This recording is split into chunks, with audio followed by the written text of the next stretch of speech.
5 ஆண்டு தவணை முடியும் வரை டத்தஸ்ரீ அன்வார் இப்ராஹிம் பிரதமராக நீடிக்க வேண்டும்.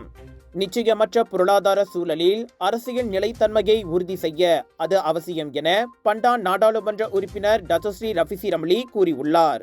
பாதியிலேயே அரசாங்கத்தை மாற்றினால் அதிகரித்து வரும் பொருளாதார சவால்களை சமாளிப்பது கடினமாகலாம். குறிப்பாக ஆசியான் வட்டார பொருளாதார வளர்ச்சியும் மந்தமாகும் என கணிக்கப்பட்டுள்ள இந்த நேரத்தில் அரசாங்கத்தை மாற்றக்கூடாது என ரஃபிசி கூறினார்.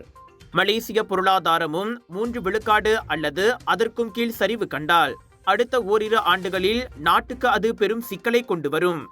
எனவே இதனை சமாளிக்க நிலைத்தன்மை மிக்க அரசாங்கம் வேண்டும். யாங் பர்ஹந்தி மந்திரி எனும் பாட்காஸ்ட் பேட்டியில் அந்த முன்னாள் பொருளாதார அமைச்சர் அவ்வாறு பேசினார். அன்வாரை பிரதமர் பதவியில் இருந்து விலக வற்புறுத்த கோரி வரும் ஜூலை 26ஆம் தேதி மாபெரும் பேரணிக்கு எதிர்க்கட்சிகள் திட்டமிட்டுள்ளன. அதில் 50,000 பேர் பங்கேற்பார்கள் என தொடக்கத்தில் கணிக்கப்பட்டாலும் இப்போது அவ்வெண்ணிக்கை 3 லட்சம் பேரை எட்டும் என தூரோன் அன்வார் பேரணி ஏற்பாட்டுக்குழு கூறி வருகிறது.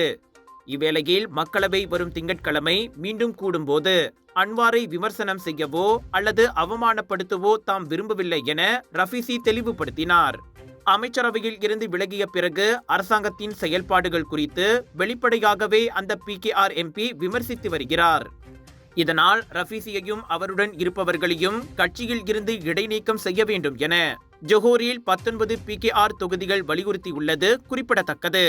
நகர சமிலான் மக்களே, உங்களுக்காக வருகிறது GM இந்தியன்ஸ் பெருமையுடன் வழங்கும் நகர சமிலான் global Indian shopping expo and viral food festival 23 இருந்து 27 ஜூலை ஸ்ரமன் பிரீமா ஸ்ரமன் நகர சமிலான் opposite of KTM station food ஃபெஸ்டிவலில் 100க்கும் அதிகமான உணவுகள், லட்சக்கணக்கான பொருட்கள் ஷாப்பிங் செய்ய, ஃபன் பண்ண, என்டர்டெயின்மெண்ட் நாள்தோறும் Bollywood Kollywood wedding collections wholesale விலையில் 80% வரை டிஸ்கவுண்ட். நான் ஸ்டாப் மெகா ஷாப்பிங் எக்ஸ்போ ஸ்ரமன் பிரீமா ஸ்ரமன் நகர சமிலான் வில்.